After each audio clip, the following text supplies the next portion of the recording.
kedua, syarat terjadinya interaksi sosial. Yang ketiga yaitu ciri-ciri interaksi sosial. Baiklah, tadi kan Ibu sudah menjelaskan apa itu pengertian interaksi sosial. Yang kedua, Ibu akan menjelaskan tentang syarat terjadinya interaksi sosial. Syarat ini terbagi menjadi dua. Yang pertama, adanya kontak sosial. Dan yang kedua, adanya komunikasi. Nah, kontak sosial ini terbagi pula menjadi dua. Yang pertama, bersifat primer. Dan yang kedua, bersifat sekunder. Yang bersifat primer ini yaitu terjadi secara langsung. Contohnya, seperti komunikasi antara ibu dengan siswa. Dan yang kedua yaitu kontak sosial yang bersifat sekunder, yaitu terjadi secara tidak langsung dengan menggunakan media tertentu.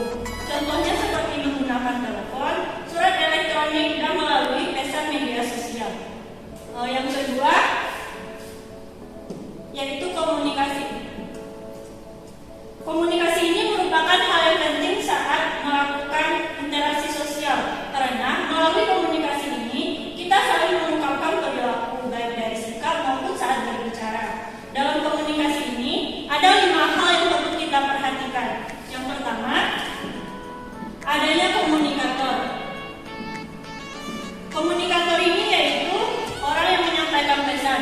Yang kedua, adanya komunikan, yaitu orang yang menerima pesan. Yang ketiga, media. Media ini yaitu alat yang digunakan saat melakukan interaksi sosial. Yang keempat, ada efek, yaitu perubahan terhadap si komunikan atau bisa disebut dengan respon.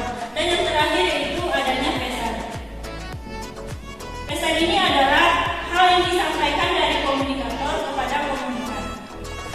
Dan yang ketiga yaitu ciri-ciri dari interaksi sosial. Ciri-ciri dari interaksi sosial ini ada 3. Yang pertama, jumlah pelaku lebih dari 1 orang. Yang kedua, adanya komunikasi antara pelaku yang menggunakan simbol-simbol. Dan yang ketiga, adanya tujuan-tujuan tertentu. Jadi, ada berapa syarat untuk interaksi sosial yang telah Ibu jelaskan tadi? 2. Yang pertama, interaksi sosial. Yang kedua, adanya komunikasi. Bagus. Jadi interaksi sosial ini ada pengertian, syarat, dan ciri-ciri. Dara, kenapa kamu bermain HP di saat Ibu menerangkan pelajaran? Tolong HP-nya disimpan dulu ya. Saat Ibu menerangkan tolong diperhatikan. Saya mengerti, Dara. Baiklah, kan Ibu telah menjelaskan tentang interaksi sosial, ada pengertian, syarat, dan ciri-ciri. Ibu akan membagi kalian dalam 2 kelompok.